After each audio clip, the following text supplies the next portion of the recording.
Hindi nagsasalita manika.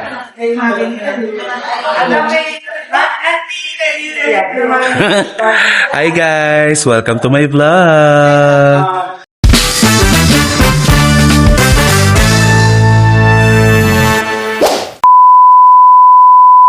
So for today's vlog ay magdi-dinner kami. For tonight's vlog ay magdi-dinner kami. Kasama ulit ang pamilya. Ayan, walang kasawa-sawa na magkita-kita ang pamilya. At nandito si Kayla.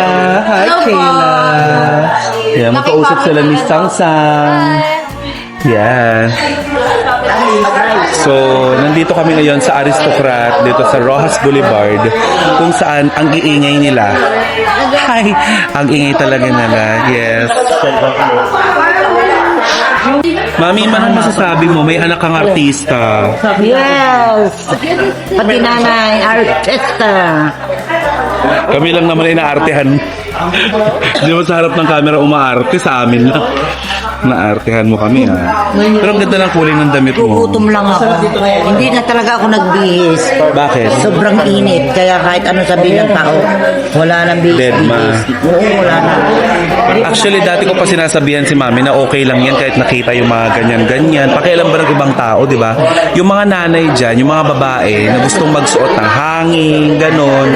At iniisip nila yung ibang tao, wag yung isipin yung ibang tao. Kailan ka magsusuot ng tube pag hindi mo na kaya magsuot ng tube kasi lamigin ka na, di ba? Make the most out of it. 'Di ba? Sabi nga nila, you only live once. So, ang pinakamagandang gawin is huwag ka maging people pleaser. Gaya yan, kumakain kami dito. Naka-backlist ako. Tingin mo gaganahan yung mga tao sa likuran ko? Ay, nakakaloka. Ganyan na pag nakakaluwag-luwag, migraine na. Pero dati kasi mga sakit lang ay galis, aso, ganun.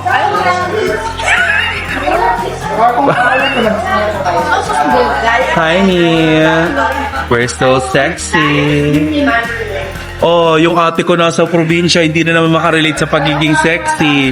Paano kasi hindi nagsusuot ng mga ganito? Pakakala nila, biscuit. Oh. Yung mga pamangkin ko, di ba? Hi, guys! How are you guys doing? Okay. So, kunin niyo yung menu para makapili na kayo. kunin nyo daw yung menu. Lakong bit-bit. Let's go! So, lipat tayo ng table.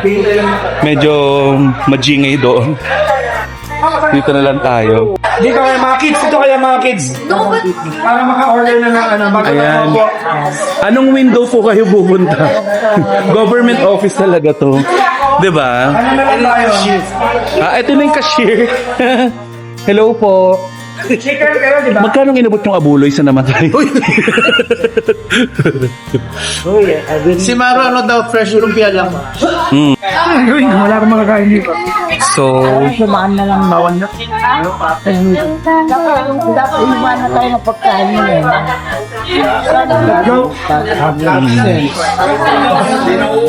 ganda ko talaga. Sobrang pretty ko ngayon. Alam mo ba? Nag-uusap kami ni Mami, sabi ko sa kanya, Ni, paano kung hindi na ako mag-DJ? Paano kung mag-artista na lang ako? Kasi sobrang ganda ko. Sa family natin, ako lang yung may itsura. Episode 2. The one. Ba't pag yung ganda ko pinag-uusapan natin, iniiwasan mo? Hindi kita ganyan pinalaki, ha? Never like episode. Ano masasabi mo doon? Yung ako lang ang pinakamaganda sa angkan natin. Kahit sa kanununuan nyo, walang may itsura. Ako lang, di ba? Parang ano. Wala, bakit ganun? Wala silang suporta. Ano kung mag-aartista niyan? Mismong pamilya ko parang walang support. Ilan daw ang maganda sa pamilya niya. Guys, comment below nga kung sino ang pwedeng maging pamilya dyan na sumusuporta sa ganito. Ayaw talaga niyang sumuport sa maganda eh. Ewan ko ba? Hindi rin naman siya maganda. Kaya nga kung mag-aartista para maiangat yung antas ng buhay namin. Dahil nga, lumaki kaming tsaka eh. Kaya mga alis ko na nakita ko yung hindi nadudumihan. Hindi nga kami nadudumihan. Kasi ngayon dumi natsatsakahan sa amin. yung dumi na mismo lumalayo. Nag-enjoy kayo?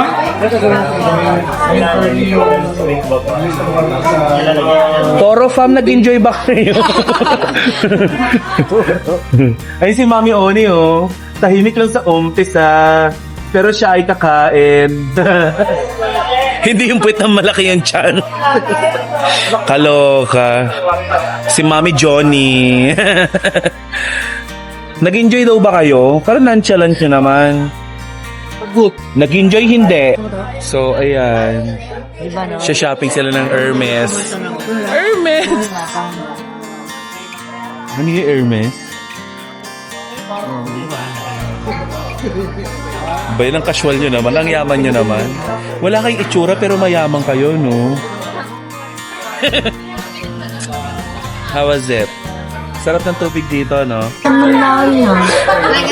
Nakakatawa yung nanay namin. Nakakita ng mga lumang picture doon, sabi niya, nandun daw yung tatay.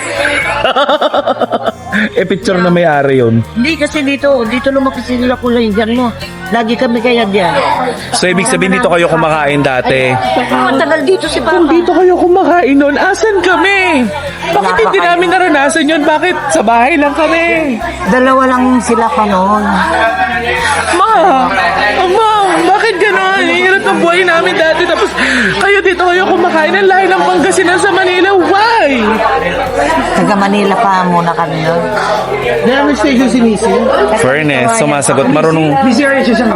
Marunong umadlib ang nanay ko. Tita Jowan mo lang. So, kunin nyo na si Mami sa perya. Ano yun? Sabi niya, all boys daw ba? Parang binabastos ako ng anak ni Gandang Kara.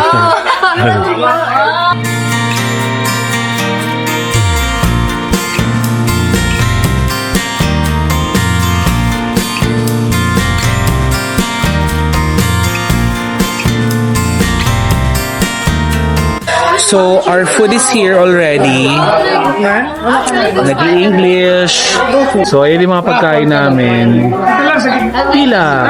Like so. Sa dami namin. Tingin nyo, mauubos namin yan? Of course. What's that? Oh, pumba. Adobo. Kaya muna, sabay-sabay natin yan.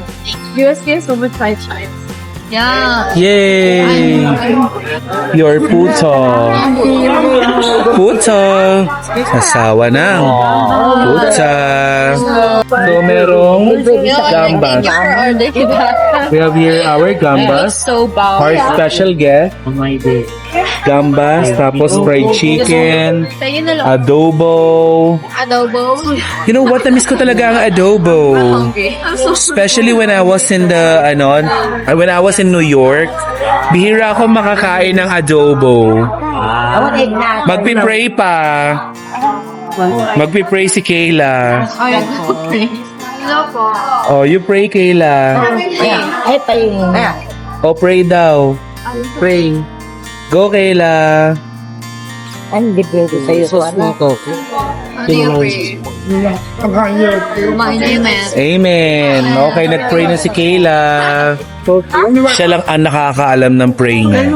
Secret lang namin yung pray niya.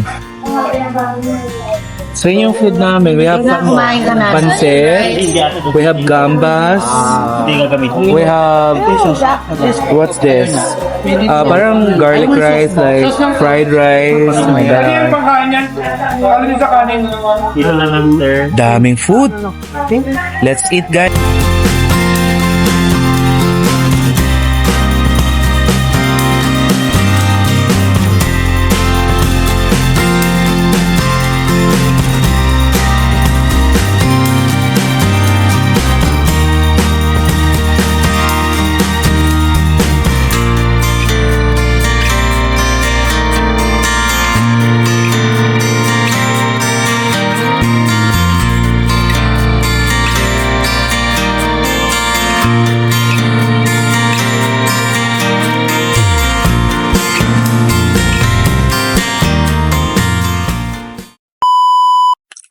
So, yun na nga, guys. kakahatid ko lang kila mami sa Bulacan. And kakauwi ko lang ng Manila. Siyempre, aman na umuwi ako ng Switzerland. Hindi man ako taga roon. Para naman kayong saraulo. Anyway, hindi na uubos yung mga nagtatanong kung kailan mag-i-start ako sa Aliw Broadcasting Network. So, let me tell you a story. Short lang to. Nung kami po ay nawala, ayan, sa Energy FM. And before kami mawala sa Energy FM, kami po ay nakikipag-ugnayan na sa Aliw. Para nung sa ganun, pag nawala kami sa Energy FM, may fallback kami, of course. And normal naman nangyayari, huwag tayo magplastikan. Sa lahat ng mga nasa media industry, hindi naman kayo aalis sa isang istasyon kung wala kayong lilipatan, which is, yun yung ginawa namin. Hindi lang ako, si Gandang Kara, si Chico, si Sheena, si Toby. Today is January 17. Supposedly, nasa Heraya Music Festival ako. Pero nandito ako, kasama sila Toby. Hello. Sobrang banayad mo naman dyan. Hello po. Purity. Uniteam. And naghihintay lang kami kay Sir Dennis. We're cooking something for you people. Yes. Kami po ay na-offer ng Aliw Broadcasting Network. Yes. So, pare-parehas po kaming na-offer. Kaibahan lang, si Sheena at si Toby, hindi nila, nung una, yes, gusto nilang lumipat. Pero nung nagtagal na, umatras na din sila. Hindi ko alam kung bakit. Ako, si Kuya Chico, tumuloy kami. Si Gandang Kara, hindi pa. And then, ang nangyari is na namatay yung may-ari. Yun yung nangyari. So, nagkaroon ng pagbabago sa Aliw.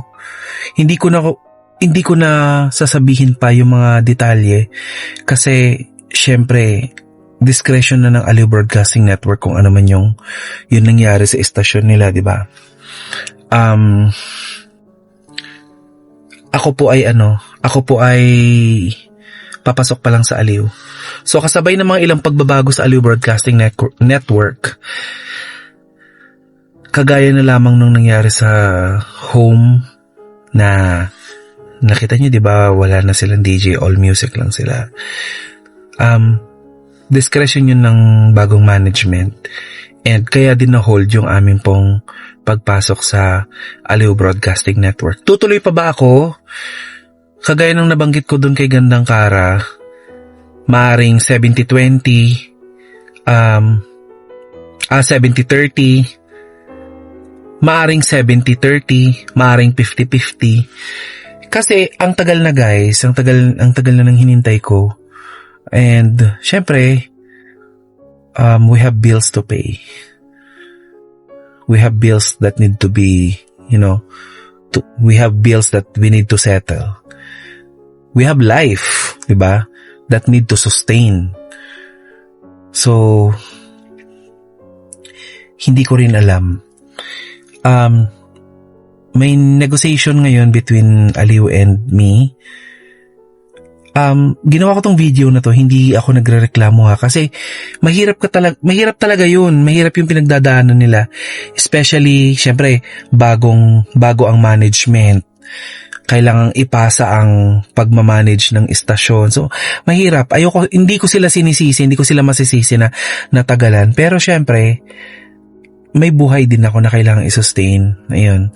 So, nandun ako sa point ng nakikipag-coordinate kami with Aliw Broadcasting Network kung ano ba yung magiging plano nila.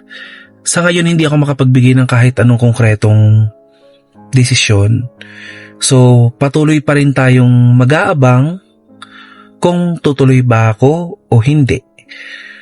Pero, may nakikita kong pag-asa na baka matuloy. Kasi, in fairness to them naman, hindi naman sila nagkulang sa pagbibigay po ng update.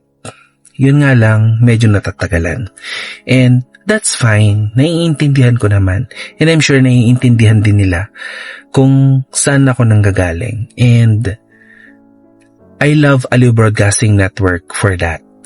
One more thing. Magpa-podcast ba kami ni Gandang Kara? The answer is yes. Kung ako po ang masusunod at si Gandang Kara ang masusunod. Kasi nakita namin na na-miss namin yung isa't isa nung kami ay nag-podcast doon sa kanyang yung sarili niyang podcast. So, titignan natin kung magkaroon kami ng producer, why not, diba, mag-podcast kami. Mag-podcast kaming dalawa. So, kung ako masusunod, yes. Oo naman. Yung core ka namin, walang closure yun. So, sobrang na-miss namin yung ginagawa namin sa radyo.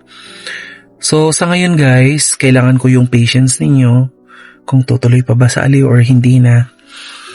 Pero ang sigurado ko, ang pinupush ko ngayon, alam nyo kung ano, baka meron akong career sa acting. Gusto ko talagang pasukin ng pag-arte. Kahit sa teatro, kahit ano. Kasi feeling ko, may art doon. May art ako doon. Baka may maiambag ako sa... baka may maiambag. Hindi naman, baka may kaya pa akong gawin. Ayun. Yun nga lang, madami tayong kailangan i-work out. Una sa lahat yung itsura. Mukha bang itsura ng artista yan? Di ba? Parang hindi naman, parang chismosa sa kalye. Kung yung role na ibibigay sa akin, i-chismosa sa kalye, aba siguro naman papasa naman ako, di ba? Mukha naman akong chismosa talaga sa kalye. Di ba? Sa harapan ng tindahan ni Chang Ami. Di ba? Ano pa ba? Sarili kong podcast, malapit na magumpisa. Yung Takora, malapit na magumpisa yan. Marami lang po akong inaayos ngayon. Pero, as soon as possible, gagawin natin yan. Yung pagmomotovlog, ako po ay nandun sa point na kailangan ko po munang asikasuhin ng lahat. Kasi yung pagmomotovlog, kasabay na siya ng paglilibot ko. So, kung sakasakaling matuloy yung pagmomotovlog ko, at ituloy-tuloy ko yung pagmomotovlog ko, diba? So, abangan ninyo, may mga i-upload din ako ng motovlog ko. Ayan, may mga nagawa na din naman ako na motovlog. So, may mga nakatambak akong vlog tungkol dyan. And, what else? Yung ilang detalye ng pag-alis ko sa Energy FM, binitawan ko na po lahat sa YouTube channel or sa podcast ni Gandang Kara. So, abangan nyo. So, sana naman po, ngayon at nabitawan ko na yung mga bagay na gusto nyong malaman tungkol sa pag-alis ko sa Energy FM, sana doon na matapos. Kasi okay na. Naka-move on na ako. Okay na. Sinabi ko na lahat ng sama ng loob ko, lahat ng hinanakit ko doon, na naipangako ko kay Gandang Kara no pag-alis ko na, hindi ako magbibitaw ng kahit anong salita sa aking YouTube channel. Konti lang ang bibitawan ko na dahilan kung bakit ako umalis ng Energy FM. Pero yung ibang bagay na kailangan ko at pwede kong ikwento, sabi ko, sa channel mo ako magbibigay ng detalye. Which we did.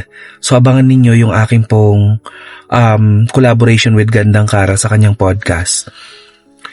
Wala naman masyado nangyari kanina. Kami po ay nag-dinner lang ng family. At na-miss ko talaga yung nanay ko. Parang everyday nami-miss ko yung nanay ko. So, pag sinasabi ng kuya ko na punta ka dito kasi nandito si mami, go ka agad ako kasi nami-miss ko yung nanay ko. Parang gusto ko minsan nag-iisip nga ako na kung hindi naman din ako tutuloy sa Aliw, parang sabi ko, parang kukuha na lang ako ng bahay na malapit sa nanay ko para napapasyalan ko siya, para napupuntahan ko siya kasi she's not getting any younger. Dapat maski pa paano may tumitingin-tingin sa kanya. And na-appreciate ko yung effort ng mga kapatid ko na nagsasama-sama kami ngayon. At maraming salamat doon. Of course kay Papa Jackson. Sa wakas ay nagkaayos na kami ng kapatid ko.